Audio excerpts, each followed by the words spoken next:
out right now because it looks like the draft is ready to go, and let's take you down to watch Reid Duke doing some team drafting.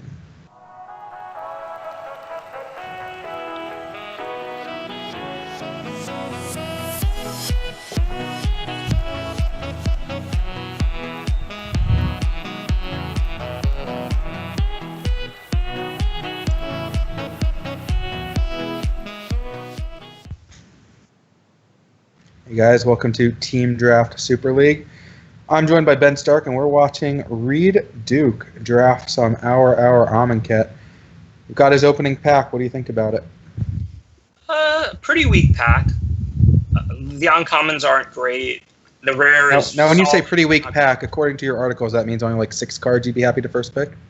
Well, it means like no cards I'm really happy to first pick, but unlike that pick one, pack one, this pack actually doesn't have very good commons or uncommons. I think that Devotee and Angel are fine, but they're not in the top 10 uncommons of the set. The rare I actually think is much better than it looks, but it's still not a great card. It's still not a great rare. You are paying 8 mana. It is a very Reid Duke card. Yeah, I actually really like Reid's pick here. I think Sunset Pyramid, it's good in almost any deck, and the decks are sloppier in Team Draft. You're very likely to play against a really focused aggro deck. So I think Sunset Pyramid is the kind of card that actually is a lot better in Team Draft than it is in regular draft. Also, it's an artifact. So, of course, you always in any format want to take an artifact first pick if you can, because it allows you to stay open and draft whatever's passed to you. Now, in this pack, you're not really too concerned about what you take second pick, right? It's not like you've passed a card that you're trying to now cut your opponent on the left off of. Was there any card in that pack that kind of stood out to you as being a likely second pick, or is it, they were all kind of okay? Well, it's tough because none of them are windmill slams, like you said. I do think the rare is actually quite good, and especially also in Team Draft when the decks are slower. So if I had to guess in the dark what the person I was passing to is going to take, I would assume the rare. But of course, black is also one of the weaker colors. Well, I mean, I think that's I don't even necessarily personally disagree with that, but I think it's highly debated. But I think that goes pretty much out the window in Team Draft because you can't really use your color preferences. You just kind of have to draft the better cards that you open and the better cards that are passed to you. Now, looking at this pack here, we actually do have a broken uncommon. Yes. I consider Banewhip Punisher the second best uncommon in the set, and I think it's just an incredibly strong card. To note, there's an uncommon missing from this pack. And there's not very many uncommons you'd even consider taking over the Punisher. You're basically looking at, the Sand Strangler, and probably wouldn't take anything else, although cards like Abrade and Struggle to Survive are certainly reasonable picks, if you're really anti-drafting black. But the Punisher is completely busted.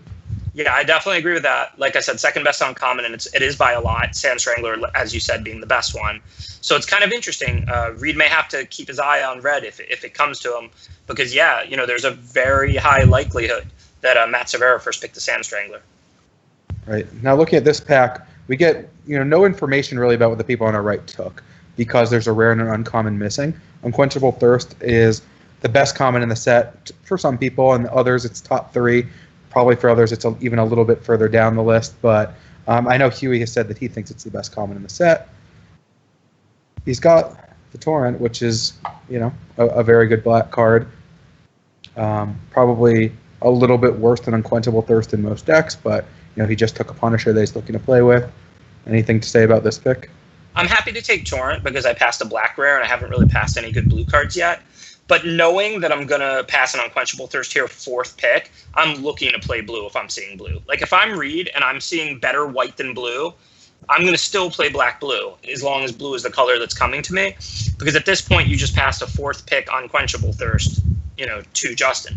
He's also passed no blue cards. Like that first pack had an Unsummon as the only blue card. The second pack with the Punisher had a bunch of red and white cards, but no real blue cards. Right. Well, the key with passing cutting is people think like, oh, I pass an Unquenchable Thirst, now I'm going to draft blue.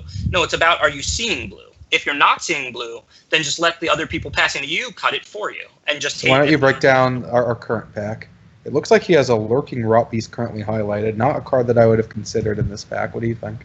Yeah, I would take Wretched Camel. Okay, I would take Wretched Camel over it if I wanted to take the lone black card, and I wouldn't even do that. I would take Unraveling Mummy like Reid is. It's a really powerful card. You don't have a second color yet. I don't really like cards like that floating around that much in team draft. If somebody puts together a random surprise broken zombie deck with 2 unraveling mummies, then they go 3-0. So I think taking the best card in the pack, especially when it's think that's realistic? I mean, I know we saw it in an all almond kit draft, but our is a lot weaker for zombies. Black and white are 2 of the weaker colors. You only have 6 packs to work with, and people are trying to hate you. I mean, well, I've tried to draft some pretty broken 8-man zombie decks and felt that they were pretty mediocre.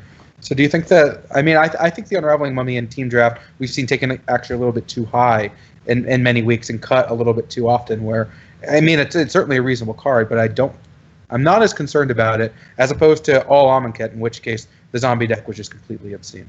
I think it's a lot more unlikely that somebody will get a broken zombie deck in a team draft than they will an individual. But if you're passing 5th, 6th pick Unraveling Mummy pack 1, all they have to do is have seen or drafted one other one or opened one other one, and then they have 2 Unraveling Mummies. Yep. So Reid takes the black side. I have a couple 2-drop zombies for Reid's potential deck if he wants to go black-white. So I assume you're taking the camel here? Yeah, I'm taking the camel, but so Reid is clearly seeing black. He's been, just hit over the head with black card after black card after black card. So from Reid's perspective, he's got a black, white, gold card, and he got a torrent in a pack that had an uncommon and a rare missing with a better common in it. So he got past Banewhip Punisher as by far the best card in the pack. Well, then he got past Torrent of Venom as the second best card in the pack and a good first pick removal. Then he got past the. Okay, I don't think you can count the torrent as being a relevant thing for the reasons I gave. Then he got past a pack where he had to decide between Wretched Camel and the 4-2 Cycler. Then he got past and the Unraveling Mummy. He took the Mummy. Then he got past another pack with Wretched Camel. So basically, Reid should feel like black is wide open and that black is the only color he's seen consistently in this draft. Yep. So at this point, if I was Reid, I would kind of be looking to draft whatever second color is open late or whatever cards I feel like I've consistently passed through because I don't want to pass a good deck. I'm not really sure what Justin is drafting. Like if I'm in Reid's seat, I don't even have. We're seeing Reid's pack back for the first time, so we have the first idea of what has gone around him. This pack was pretty weak. There's the Unsummon missing, the rares missing. The Cycling Hexproof creature, I believe, was in that pack, the blue one. I didn't take a ton of note on all the mediocre cards in the pack. I didn't think that it was because I thought Unsummon was the only blue card, but it certainly could have been. So it looks like, from Reid's perspective, like I said, the black cards, they're not amazing, but they are coming. Here's a Rot Beast late 2, 8th pick. It's not a great card, but it's 8th pick. So what is Reid looking to draft with black? Like if you're in Reid's seat, what are you thinking as far as Reid's 100% play black. What else is Reid going to do in this draft? I thought it was interesting in that last pack that the Sarcophagus was actually missing, did not come back around. And there was a lot of reasonable cards in that pack.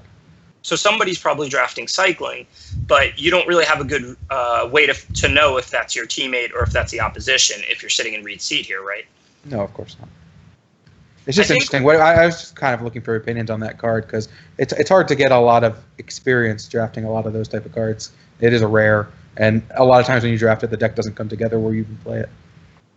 Well, I mean, I think that if you're a busted Cycling deck, it's a good card. You have to have a lot. You have to be focused. So when you said that black was wide open, what did you mean exactly? Well, I didn't expect this camel to table, but yeah, I mean, it seemed like he was seeing multiple black cards per pack, even if they weren't amazing ones, and good black cards in Banewhip and Torrent and Unraveling Mummy's gold. So if you look at the rest of this pack, there's 3 green cards that are all playable. I mean, not exciting. Yeah, the 3/2 uncommon that pumps a creature for 5 mana tabled, which I thought was one of the better cards in that opening pack. So the reason at this point, if the viewers are wondering, I'm trying to analyze the colors more and the picks less, is because these packs weren't very good, and Reid has a pretty clear pick out of each pack, and he's mostly just taking the best black card for him in the Kenra Eternals and the Wretched Camels, and of course these picks are right, but they're just not interesting. What Reid should be thinking, what I'd be thinking if I was in Reid's seat, is what am I going to play with black that's going to accomplish the most in this draft? Because he knows he's in a great seat to draft black. But it doesn't matter a ton whether he drafts white, blue, red, or green based on the card quality he's seen pass to him. So the best thing he could do now is try and have a sense of what he passed and what he's positioned himself for next pack and for pack 3. Yeah, I mean he's getting cards that we've seen in a lot of team draft decks over the weeks, 13th pick. Like, Without Weakness has been in a lot of decks. I mean, this Moaning Wall is a card that has made a number of decks. So black definitely wide open here, and leaves him, the ability to draft anything, to cut whatever he wants to his right. I don't even know if he has a great idea of what Justin on his left might be playing, though. I mean, I don't have a great idea. So here's a pick that's interesting. So if I thought the person passing to me in pack 1, Matt Severa, who Reid is now passing to because it's pack 2, was green, I would definitely take this Ambuscade.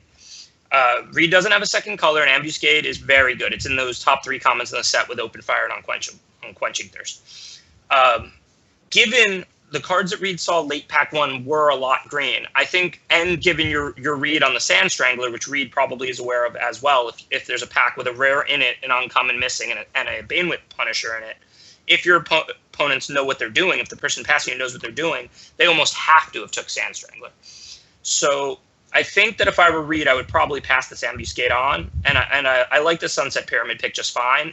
Mm-hmm. But if I thought there was a higher chance that Matt could be green, then I would take the Ambuscade. Yeah, makes a lot of sense. I also assume, Reid's deck both wants a lot of deserts, and if the people around you are very likely to want deserts, taking Sand Stranglers potentially. Definitely looking to pick up some of those.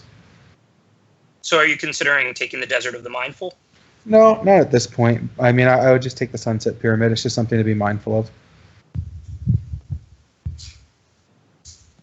All right, another pack with the rare missing. Not a lot of information still. These are some solid uncommons that now he's passing to his right. So kind of no matter what Matt's in, he's going to be getting some good cards. Yeah, so, I mean, I think if I were Reid, and of course it's guesswork, but I think if I were Reid, I would feel like Matt is most likely blue-red, so that's what I'd be the most hesitant to pass him. It's tough, though, because, I mean, with a Burning Fist Minotaur and a Desert, and if you're assuming he's probably red and probably has a Sand Strangler, even though the Burning Fist Minotaur is better, the Desert's still, a key pickup for Matt, potentially. I know one of the things I think I did wrong in our team drafts was not prioritizing deserts high enough, because they come late in 8-mans, but they don't come late in team drafts. Mm-hmm. So I don't hate Reid's pick here of desert and just focusing on his black deck. If that Burning Fist Minotaur wasn't in there, I might consider hating actually the red desert or drafting the red desert in case I go red. But given that Matt's going to get a good red card either way, because the red desert is a good red card, especially if you have a Sand Strangler, and Burning Fist Minotaur is a good red card. A hate draft in that spot is very ineffective because there's 2 good red cards.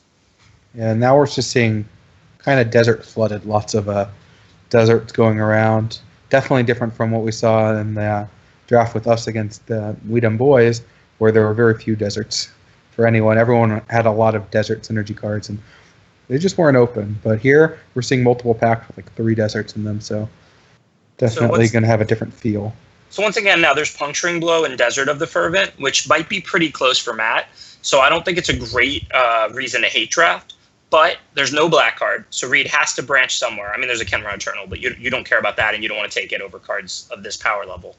So Reid hates the Puncturing Blow. It's reasonable. It just depends on how close you think the Red Desert and Puncturing Blow are. Mm-hmm. I mean, if you're Reid right now, do you have any inclination of what your second color is going to be? Are you looking to draft a second color, or are you just going to stay completely open to the end to see what actually happens? Well, are you looking to take one of a Tenacious Hunter or a Manticore or something along those lines, or you just let's just ride this out? Well, Zombies take a wall.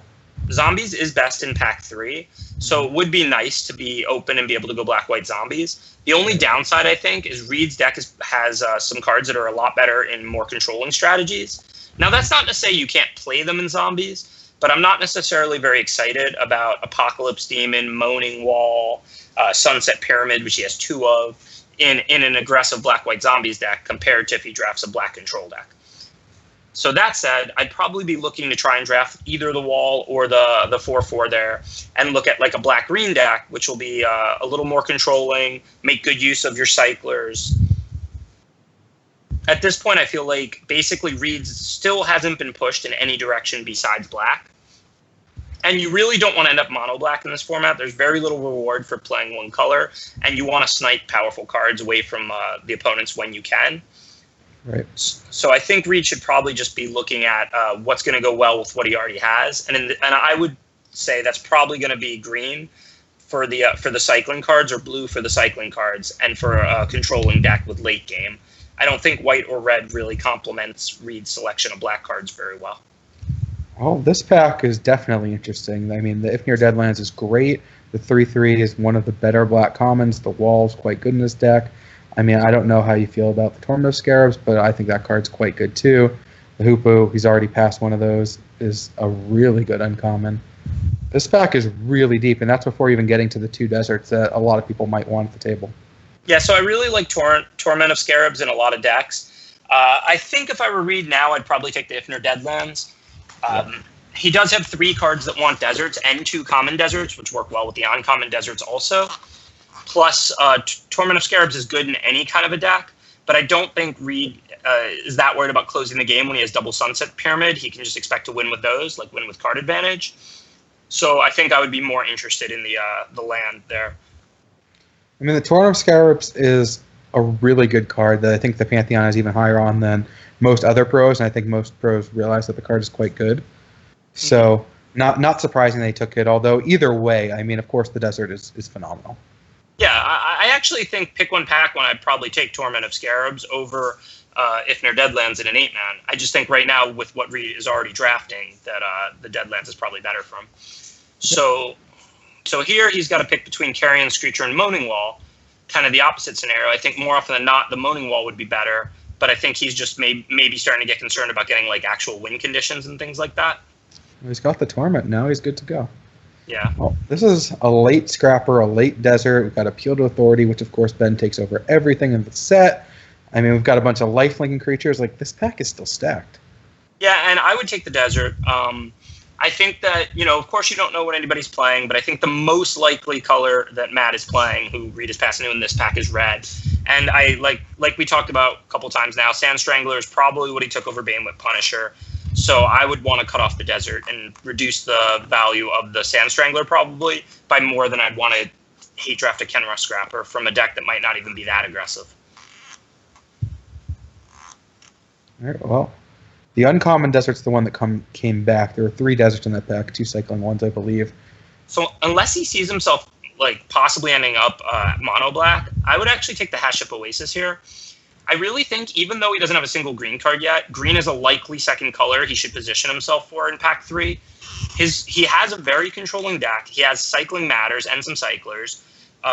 Black green just seems like a very likely place for him to potentially end up. I also felt like Matt is probably red blue and almost certainly red. So I feel like Reid is a lot more likely to see green than maybe any other color, maybe white. But the white cards are so aggressive in the first set? Are you really going to put the white cards with Moaning Wall, double Sunset Pyramid, Wall of Forgotten, et cetera, et cetera? You probably don't want to. I'll give you that. So I don't know. It looks like Reid is trying to draft like a mono black deck, and he can. He almost has enough playables to play mono black already. So maybe he'll just be just one color. I don't know. I guess no matter what, he would splash that Unraveling Mummy. Probably. At least it would probably be a mistake not to.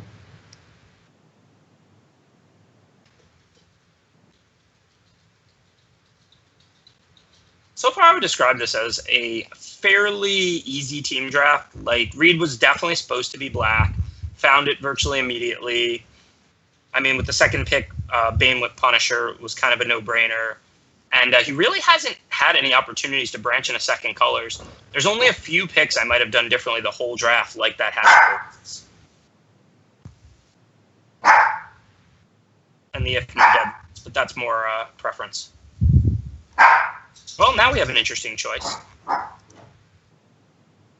Yeah, what do you think about this pack? I mean, he's already got a Puncturing Blow currently in the sideboard. Walk Trial is not a great card. Yeah, it's so much harder to pick up cartouches now that Trials just went down in value a ton. And there's not even a second good red card in the pack. I mean, there's the red-blue card, but Justin's probably not red-blue. And right, and we've switched directions. So obviously you talked last pack about wanting to cut red from Matt. We don't really have any reason to put Justin on red, right?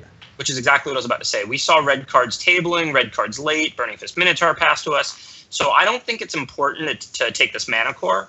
I think you only take this Mana Core if you're probably gonna play it because it is the best card in the pack and you don't have a second color.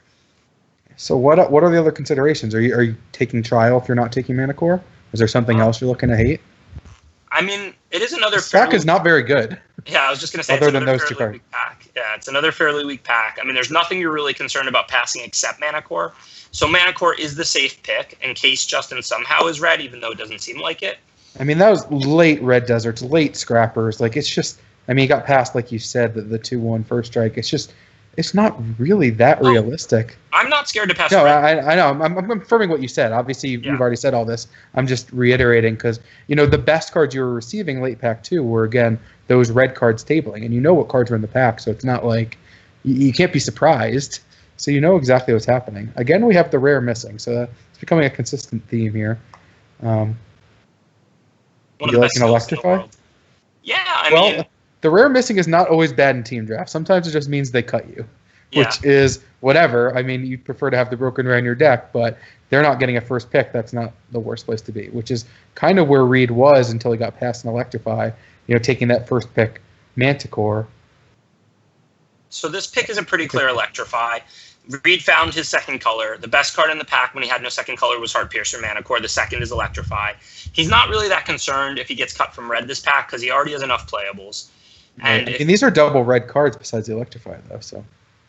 Yeah, but I mean, does that even matter that much if you're a 2-color deck? You can just play 10-7, maybe even 9-8. Like, it's not. He's got a lot of black 2-drops. He's got multiple double black, 4-mana spells, and the fact that these are double red 4-drops that they're completely fine, of course, on turn 10, but they do cost double color. I mean, if you're looking to be able to cast your removal spells on turn 4 and half of them are black and the other half are red, that is a thing. I mean, is it the end of the world? Of course not, but definitely. I mean, I don't think it matters very much. Like, the cards are so easy to cast in this format that there's not much reward for having swamps past 10, black sources past 10, and I think certainly 10-7 is going to be a fine mana base to have a few double red cards that are good on turn 10 that aren't 2-drops or 3-drops. So that was a really clear stir of the sands. It was the best card in the pack, and it's Reid's color. Now we look at a pack that doesn't really have any great black cards. It has a Soul Stinger. Would you take the Soul Stinger, or is there any consideration to anything else in this pack?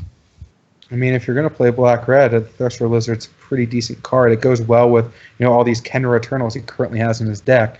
Soul Stinger is a great controlling card. And Reid's deck is a bit of a hodgepodge right now because if you're going to play a bunch of aggro cards and then play, again, like you said, the cards aren't that hard to cast, but you're not always going to cast them on curve. So your deck is going to be a little bit slower. Completely fine, especially in a defensive deck. But if you're going to play a bunch of Kenra Eternals and then play a bunch of Moaning Walls and Soul Stingers, your deck is going to have some identity crisis. Yeah, it does feel weird that given what Reid has picked up this pack and having a claim to fame, or the red-black split card, that Reid isn't trying to take more of an aggressive bend. I thought that he would want to position himself for more of a black-green control deck because of what he had, but he didn't see green this pack, he saw red. So I think that, he should probably have took that Lizard, and he should probably be looking at booting out like the Moaning Wall and trying to make more of a red-black aggro deck. Yeah, that's how I felt, but again, I'm not sure exactly how Reid is actually looking to position his deck. I mean, we have played against Reid many times, and Reid is not the kind of person who plays creatures to attack with them very often. So, you have personal bias when you draft decks, and it definitely comes through. So the Supernatural Stamina would probably be pretty good if Reid does play all those 2-drops. Yes. They're good at forcing trades, especially the Camel. If that trades and they discard a card, then it comes right back and they still had to discard the card. So Supernatural Stamina has very good synergy with Wretched Camel, and good synergy in general with a bunch of aggressive 2-drops that will be turning sideways every turn. It doesn't seem like Reid sees this as an aggro deck at all. I mean, he's looking at a Desert Celadon over a Thresher Lizard, which, I mean, he does still have a lot of controlling cards, so he is in a tough spot as far as how do you make use of all of them. If you notice, the most recent cut Reid made from his deck was the 3/3 for 3 that can't always block. And there go the Kenras. So, yep, everything you just said has been proven exactly what Reid is thinking. I'm not looking to play an aggressive deck. Yeah. And, aggro decks aren't the best in this format. I can definitely understand why you'd be thinking that, especially when you have double Sunset Pyramid, Torrent. Yeah, I mean, granted, that's a good finisher in aggro either way, and some Soul Stingers. It is interesting to think about whether he could have put together a black-red aggro deck using the split card and the double Thresher Lizard and all those 2-drops. But I've never put the split card in my deck. I have no idea if it's reasonable. I mean, if you have a lot of aggressive 2-drops, it's a good card. You need the front half to be on virtually all the time for it to be a good card. But, I mean, if you have 6 cards, if you have six 2-drops that are going to die, force trades, you're going to have one in the graveyard almost all the time. So it looks like Reid, though, and Reid did have cards that pulled him in this direction, so it's certainly a reasonable debate. He looks like he's trying to build a very controlling deck. You see, pretty much looks like he's trying to cut all the aggressive cards. Double Sunset Pyramid. The nice thing about Wretched Camel is it's just good in any type of deck. It's not an amazing card, but it's a good blocker or a good attacker. I mean, if it attacks and they block and trade with it, they discard, so they often have to take the 2 when they don't want to. If you've got it up, they can't attack into you if their creatures have 2 toughness or less, because you'll block and trade and make them discard a card. I mean, this deck's curve is real bad. I mean, it is tough to play the control game when, currently his deck has 9 cards that cost 4. Like, A of all, you have to get to 4 mana on turn 4, or it's lights out. And B of all, once you do, you're casting 1 spell a turn, and you can never cast 2 spells a turn. So you kind of, you don't need a lot of early game, but if you have no way to, ramp your mana, you don't have, a lot of control decks are, of course, playing cards like Manolith and tons of the green ramp spells. There's all sorts of ramp and fixing in this format. He doesn't need the fixing, but the ramp sure would be nice to make sure that you can actually play your spells on curve. I mean, having these pyramids on turn 2 is nice, but if your game plan is turn 2 pyramid, turn 3 draw a card, turn 4 start to play 1 spell a turn, I mean, even against other slowish decks, you're falling behind. Yeah, I mean, I agree. Torrent of Venom is better if you're more aggressive. Torment of Scarabs is better if you're more aggressive. I mean, I feel pretty confident if I was in this seat, I would have put together black-red aggro. I would have made the vast majority of the picks the same as Reid, as we talked about, but I would have took those Thresher Lizards and looked to play the red-black split card, the Thresher Lizards. But you know what? We've seen a lot of aggro decks do very poorly in this format. I think Hour of Devastation, you can draft anything, but it's definitely a format that lends itself a little more towards control. And Reid does have double Sunset Pyramid, so it looks like he's just going to stay that route and try and put together the best control deck he can. I mean, another problem with playing this control deck is he doesn't actually have large amount, his power level is not particularly high. He's got a decent number of removal spells. He has a card like Final Reward, which is, of course, unconditional removal. Puncturing Blows are going to kill pretty much anything you want to kill in this format. But multiple removal spells are Torn of Venoms, which are, it's a good removal spell, but if that's your play on turn 4, you're falling pretty far behind. And he doesn't have a lot of ways to really come back from that because it's not like his creatures are outstanding or, he gets to draw into his Glorybringer or his, Black-Red God or just has this powerful endgame where it's okay that he fell behind a little bit. He's got all this power to catch him up. If you fall behind because you don't have plays on turn 2 and 3 and your 4-drop is either can't necessarily even kill their creature or is an enchantment that makes them, discard a card or lose 3 life, those are just games you lose every time. So this feels like there are so many reasons why he wanted to be more aggressive with this build, and he had a lot of payoff for that. And I think he would have been pretty rewarded by just kind of focusing on the 2 and 3 drops, be fine with playing some pyramids. They're going to be kind of his late game for his aggro deck. In the same way that a card like what's it called, Oracle's Vault, much better in an aggressive deck than a control deck, even though you're going to get more mana out of it in the late game, is that you're just able to get those extra cards and push through that extra damage instead of getting that raw card advantage or raw mana advantage late. And I think that's really where he wanted to be with this deck and would have really been rewarded, especially with his 4 mana cards, for that to kind of be the top of his curve instead of his entire curve. I mean, all his cards cost 4. Yeah, I mean, like I already touched on, I definitely agree. If it were me in the seat, I would have made 90% of the picks the same as Reid. I would have took that 1 Hash Up Oasis, the If Near Deadlands, but I would have drafted the Thresher Lizards and played Black-Red aggro, given what he saw. But so it turns out from the chat that the first pick that so when Matt passed Reid the Baneless Punisher, he took a Sifter Worm first. Okay, so it's not a Sand Strangler. I don't know what colors Matt is. Reid saw, I guess he saw Thresher Lizard, so he saw some red in pack 3. He didn't see good red in pack 3. That's kind of an aggressive pick one, pack one, I would say, taking Sifter Worm over Banewhip Punisher. I don't think those two cards are particularly close. Well, But I mean, it's probably just a lot of bias towards liking the green ramp strategy and just not being high on black. I think there are a lot of people who are very low on black, and it would take kind of being forced into it to draft black. And, you know, in a lot of ways, Matt kind of was forced into it. I mean, the cards he passed to Reid late were just very good black cards consistently, and still was just off it. Sure. So it looks like then Matt probably did get that ambuscade, and I don't know what else. He might have gotten both those River Hoopus that that Reid passed back to. Like, his deck could be great. Yeah. I believe we're going to take in a look on what Sam is building. Yeah. Sam is going to be Reid's first opponent. They were sitting across from each other at the table, so can't really read a lot into what we saw in Reid's draft for what Sam might have, but I think that is going to be our first feature match. No, yeah, I'm sorry. Matt's deck might be really, really good if he got those two Hopos, the 7/7, and drafted a blue-green ramp deck. River Hopo is just a fantastic card. Of course, you have to be blue-green if you are. The matchup between Sam's deck and Reid's deck should be pretty interesting.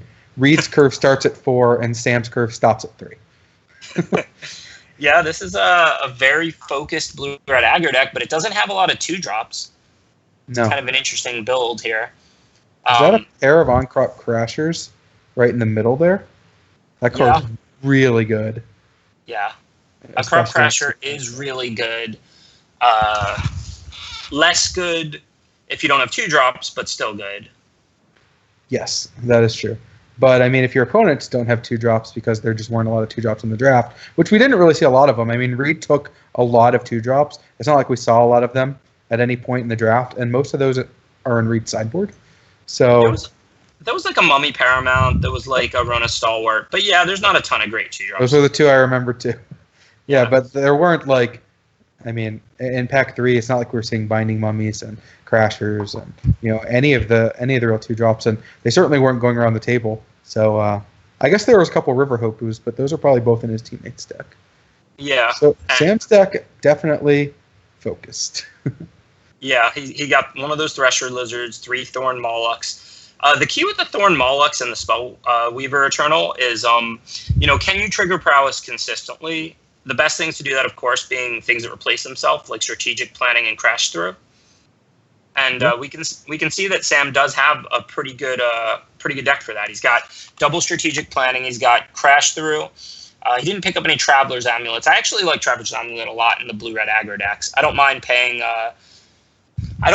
some mana for my lands if my lands are gonna trigger all my cards, all my prowess. If they're gonna do a point of damage, help me fix. The cool thing about his deck too is that he doesn't have a ton of the early drops, but all his early drops kind of have this really awesome evasion. Because Slitherblade can't be blocked, the wall is just going to ping. These archers are going to get in a lot of damage, because all those cards replace themselves, and he's got 10 spells in his deck to go with a really low land count. He gets to play 15 lands with 3 Psycho lands, so he's going to have spells, and his curve stops at 3, so that's awesome. He's got Champion of Wits. I think most people view that as being a broken rare. 2 on-crop crashers kind of force those creatures through, so your opponents can never really attack you, even if you have a reasonable defense back. Once you have these cards like Red Cartouche and multiple Crashers, you just get punished for attacking with anything against this deck. And again, his curve just stops so early, and all these creatures can deal damage without actually having to, get through. Of course, having Spellweaver Eternal, great in the blue-red spells deck.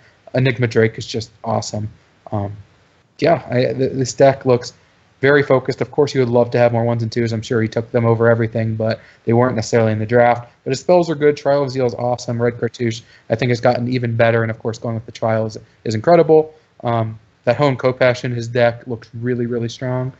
Like, it's a good deck. I mean, I feel like Sam is going to be very, very favored to beat Reid. Oh, right. Sweet. Ben is responding to something no one else could hear with an "oh sweet," but we get to look at Matt Severa's draft. We get to watch Matt Severa's draft, and this is the Sifter Worm over the Banewhip that was passing to Reid. So I'm really curious to exactly what Matt was able to draft. I mean, I'm assuming it was green-blue now, but Reid really did see no red. He didn't really see green or blue that much either. He really saw black and only black the whole draft. So you can't have that high of degree of confidence in what the people around you are if you're in Reid's seat, except that you're pretty much the only black player. Yeah, that's pretty fair. So we've already talked about the first pick, Sifter Worm over Banewhip Punisher. Not a pick that Ben would make, but Sifter Worm's a great card. Yeah, Sifter Worm is great. I mean, Banewhip Punisher is a 9 and Sifter Worm's like a 7, in my opinion. Like, they're not that close. Banewhip Punisher, you really have to look at the card and understand what it does. It's basically 4 mana, exile any creature, destroy any creature, because you can play it, put a counter on something, sack it, and kill it. So it's unconditional 4 mana, destroy a creature, or it's a split card, 3 mana, 2/2, kill a 1 toughness creature. That's a pretty broken split card. The fact that you can kill their bomb, like, it's good against bombs and good against an aggressive draw from the opponent. It's just good, period. I think you and I are on the same page with how good the Punisher is, although I'm not in agreement with having Sifter Worm as a 7. Banewhip Punisher is a 9. Sifter Worm's at least like an 8 to me, but, to each their own. Like, I think Sifter Worm is great.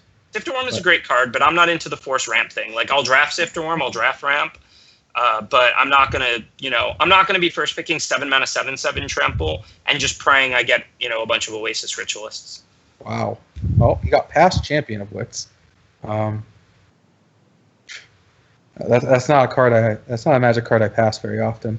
So who was passing to him? Was it Owen?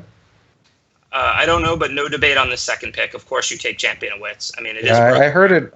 I heard Randy say in the chat that Owen first picked a Sandstrangler in the draft. So if Owen was passing to him, that's actually a reasonably close pick. Sandstrangler is incredible. Champion of Wits is incredible. Yeah, I can't really do any wrong there. No, I agree with Owen. I take Sandstrangler over Champion. I mean, Sandstrangler might as well be a mythic rare. Don't get fooled by its rarity. All right, so Sifter Worm and Champion of Wits goes into Haven of Enduring Hope. Well, it's not like pretty weak.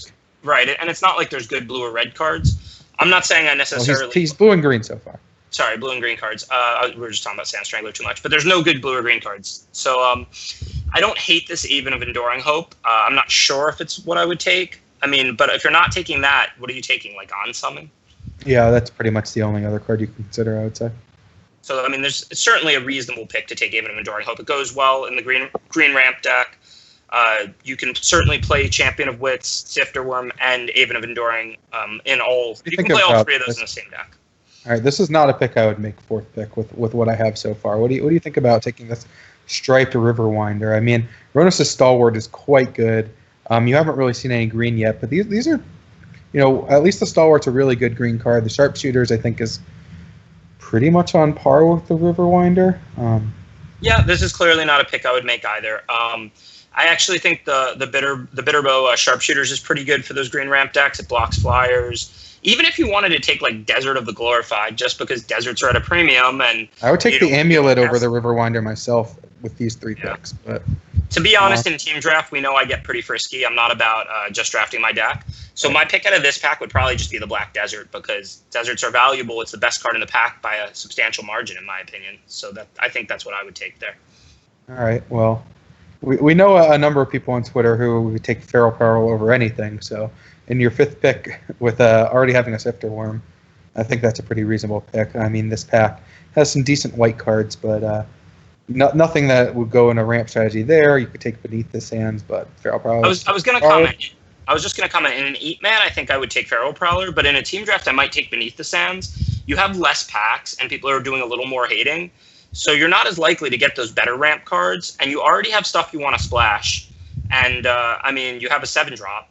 So I think Beneath the Sands in a slower format where you have less time and less packs to get what you need and less ability because people are trying to hate cards like Oasis Ritualist. I think Beneath the Sands is the right pick here in a team draft, but Feral Prowler would be in an 8-man. I would have taken Feral Prowler, but I understand your reasoning for sure. And there we have Razketh. So his curve is pretty high right now. He's definitely going with the Luis Scott Vargas strategy, take the most expensive card in every pack no matter what, worry about colors and casting them later. I'm very surprised that this card came all the way to him 6th when Reid opened it. I don't know if people don't like this card. This is a good card in 8-man in this format. This is a slow format.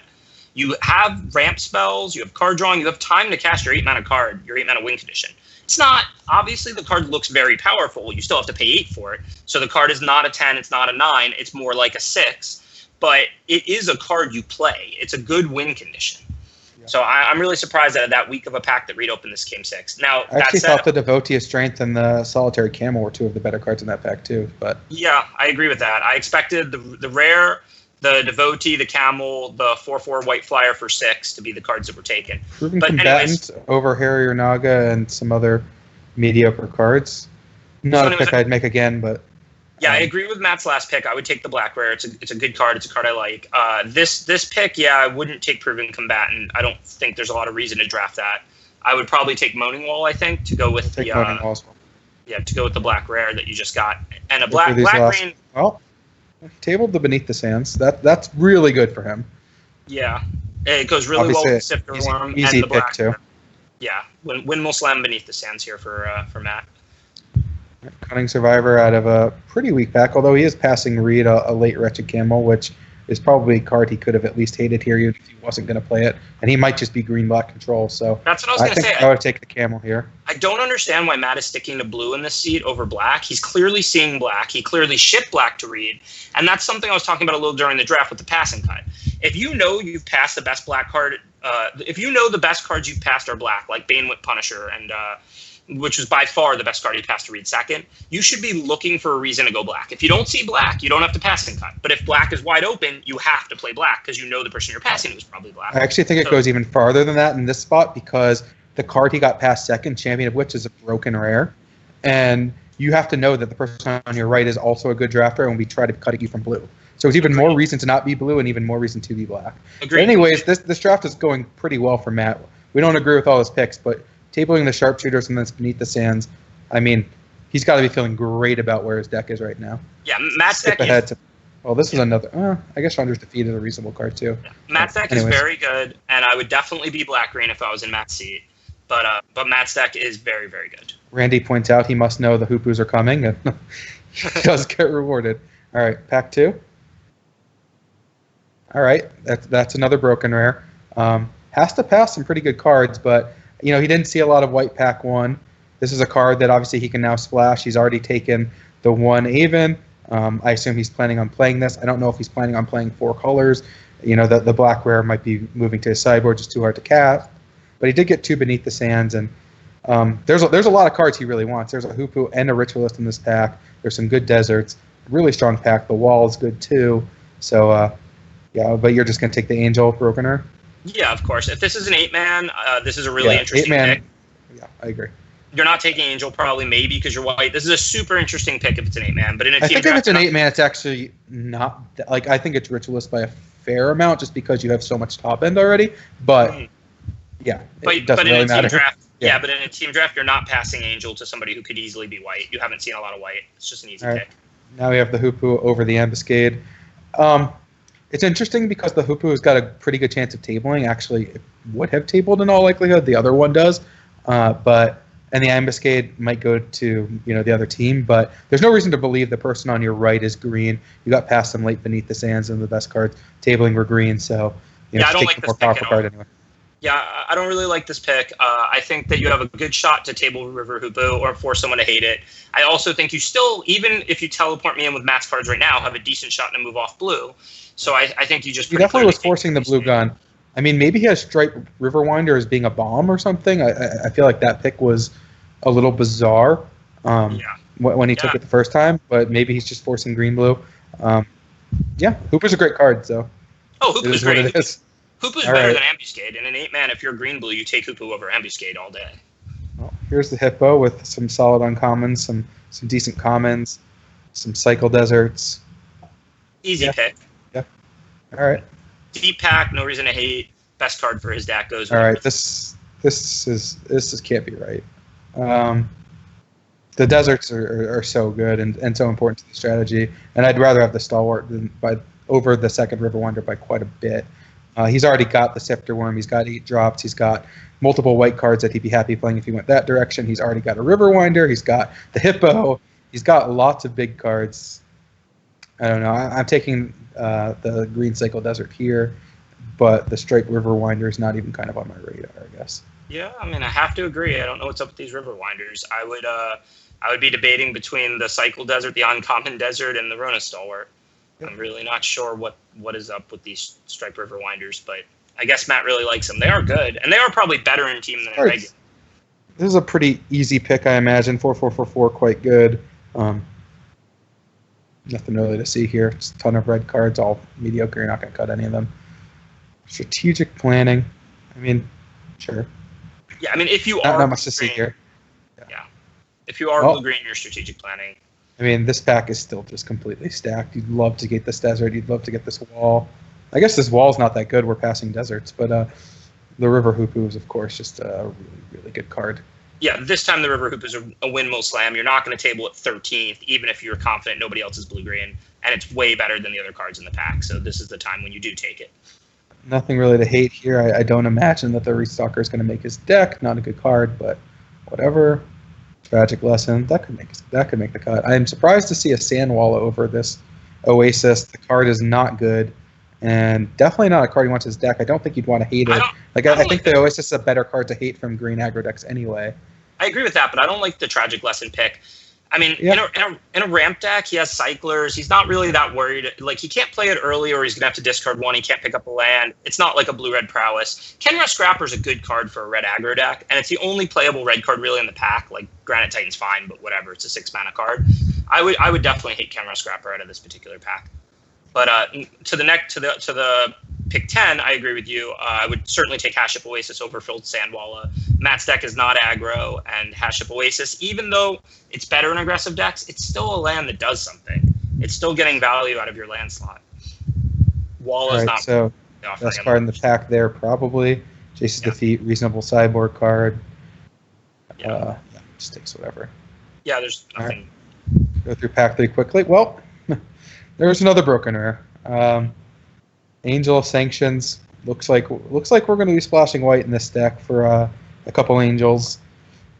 That was a really good card. That was a good card.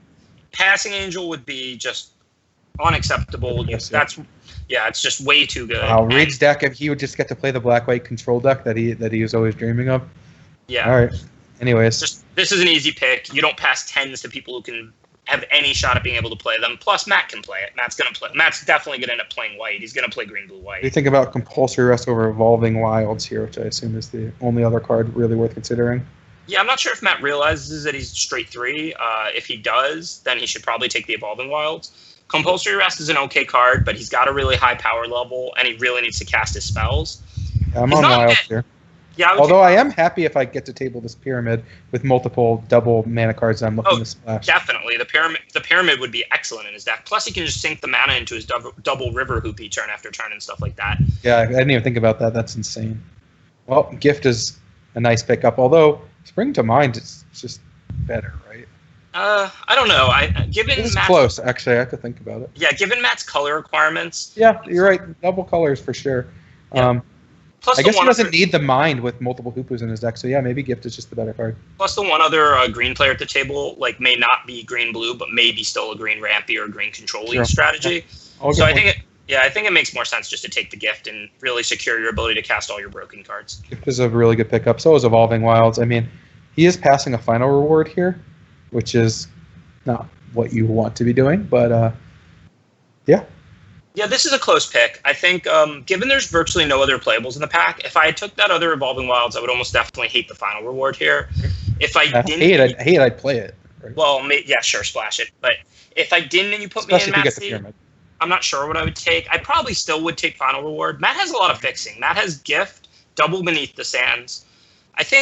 You could table some of the other stuff. And Reid is most likely black. You've passed a sea of black cards to Reid. And we haven't cut any black cards, which is kind of surprising because you had to put him on Banewhip Punisher, right? And every other black card you passed. Right, and this pack doesn't really have another card for Reid. It's not like if you take the final reward, he gets X anyway. There basically is no X in this pack. If you take the final reward, Reid basically doesn't get anything out of this pack. So I think I would take the final reward if I were in Matt's seat. I agree. Although I agree with you also that we're not giving up a ton. Hackma Sentinels, not a card I want to play in this deck, I imagine. I don't have it laid out by curve right now, but not really a good card. So, but this pack is on the weaker end. Yeah, and this is kind of the opposite. You could hate Soul Stinger, but for all you know, they want Supernatural Stamina more than Soul Stinger. Right. So you might as well just take Hackma Sentinels there, I think. All right, taking trial out of a pack that doesn't have any cards. Yep, this is a good hate from a black player. River Serpent. Now we have our 10th striped River Winder, just in case. Yeah, so here I would probably hate Horror of the Broken Lands. Like I said, you pretty much know you're passing to a black player. At least it's very, very likely. No isn't really the right word because you really never know. But you're 75% the person you're passing to is black. And is this River Serpent even going to make Matt's deck? He has plenty of playables and plenty of similar cards. I mean, we're taking River Winders over everything, so I imagine we're taking River Serpents, but I don't know. All right. Getting Evolving Wilds back is shocking, but obviously great. I mean, this Pyramid of the Pantheon, like, he's got to be thrilled to see that. Yeah, and also there's Evolving Wilds in the pack, but I'm not even sure what I take. Like, Evolving Wilds is obviously the card you don't want to give to the other team because it's just a card that makes every deck better, but I would rather have the Pyramid in Matt's deck, but I don't really want to pass Evolving Wilds. I think I'm just still taking Pyramid here. Yeah, that's a great analysis. That's basically what I was going to say. If this was an 8-man, I would take Pyramid. Pyramid is better in Matt's deck than Evolving Wilds. It's just really, really great in his deck. In a team draft, it's close. I think I'd probably take Evolving Wilds, but then again, if you tabled this Evolving Wilds, nobody needs it that badly, probably. Right. So then maybe... Yeah, I mean, it was already the card that we would have taken out of a multicolor deck, or for a multicolor deck the first time around. So obviously, you know, there weren't. This wasn't a very deep pack. And it looks like most people must be drafting 2 colors if the Evolving Wilds came back. Or so in Reid's case, 1 color. Right. Although he could actually really use the Evolving Wilds. But yeah. Right, and there's Spring Mine. So clearly there's no 5-color players. You're probably the only green ramp player. So yeah, I think you could take the Pyramid if you make that read on the draft. I mean, someone took the Ritual List, but people are just going to take that card anyway. Yeah, and also that could just be a hate draft. It's such a powerful card. Yeah. But if it was a normal team draft where you expect a lot of splashes and a lot of 3-color decks, then I would take the Evolving Wilds. But I think Matt could have took that Pyramid. So now, of course, Spring to Mind. We were debating it the first time with the gift. Matt needs fixing. It's a good card. He's blue. It's Spring to Mind is just everything you could want in Matt's deck. And I really, really wish he picked up more of the, like, there were so many opportunities to take Cycling Deserts, and this deck is already going to be kind of prone to flood because you need to play enough lands to play your ramp spells, but you'd like to be able to cycle some lands away. I mean, Beneath the Sand cycling is certainly useful, but it does become tough to build a mana base when you want to play so many ramp spells to play all your 6s and 7s, and then you don't have any cycle lands in your deck. Yeah, it just seems like Matt maybe values the deserts less than we do. This is similar. I mean, I think we're right about the deserts, but this is similar to the stuff I was talking about where I disagreed with Reid in that first draft a few months ago. If Matt values the deserts the way we value the deserts, then he's going to take them. So clearly, he just. It's not even about that. Like they're clearly good cards in a ramp deck where you can easily be prone to flood, where you have to play a minimum number of lands because you're playing a bunch of 7-drops. But once you get up there, you need to cast your lands in for spells. So no matter how you value them, they're clearly good. Whether you have them, yeah. I like the deserts too. You don't have to convince me, but I mean, clearly from the picks he's made, it doesn't seem like he values the deserts as highly as we do and as Pantheon does. If he did, he would take them because he would value them higher than the other cards in the pack, like we do. So I mean, you just have to come from the perspective that Matt probably doesn't think deserts are great or anything, or trying to draft deserts matter cards and get the value from the cycling or the sacrificing them. He just values that lower than we do is the only reasonable conclusion I can draw. That's going to finish up with some sideboard cards. Nothing too exciting to see there. Yeah, the rest of this pack, I mean, he's just taking the only playable and the best card out of the pack. So how would you grade Matt's draft before we send it over to our first match? It would have been a really interesting seat for me to draft because I would have definitely been green-black after pack 1. I would have took the champion, but then, like you said, I know that the person passing me knows they passed me champion. So I'm not. If I don't see blue, if there isn't just so much blue that I get to definitely play blue, then I'm looking to come off blue. And black was wide open, so I would have definitely drafted green-black. I would have still hated those white rares for sure. So I would have probably ended up green-black-white instead of green-blue-white, and just done a little damage to Reid's deck. Probably had a little bit worse of a deck, if anything, than Matt does, because he got those 2 river hoopus. But that's just 2 copies of the blue-green gold uncommon being opened in pack 2. I mean, that doesn't have to happen. It's just, it's unlikely to happen. It just so happened to have happened. So, it turns out that Matt was a little bit short on playables in the end. He ended up playing 16 lands, going 6-5-3 with 2 Evolving Wilds, and he did have to play cards like the Tragic Lesson, and he's got the Proven Combatant in his deck. He's playing all of the white cards. He's got an Ancient Crab in the main deck, and his sideboard really doesn't have much. The Heckma Sentinels is in his sideboard, but of all the cards that we noted, like there's an Aven Reed Stalker is like basically the only other card in his color. So the Cunning Survivor's in his deck too. So he was actually short a little bit on playables. Okay. But yeah, definitely an interesting deck. So yeah, we are about to send it down to it's the first match I believe is going to be Reid versus Sam. We're going to have Owen and who else is on commentary? Owen and Justin are going to be on commentary. So yeah, stay tuned. We've got two of the best teams in the world playing the best format in the world. It's going to be pretty good. Can't ask for more than that. You could, but you shouldn't. Looking for a challenge? Magic Online offers monthly limited and constructed events which lead to the yearly Magic Online Championship. Download Magic Online at mtgo.com and start earning the points you need to enter.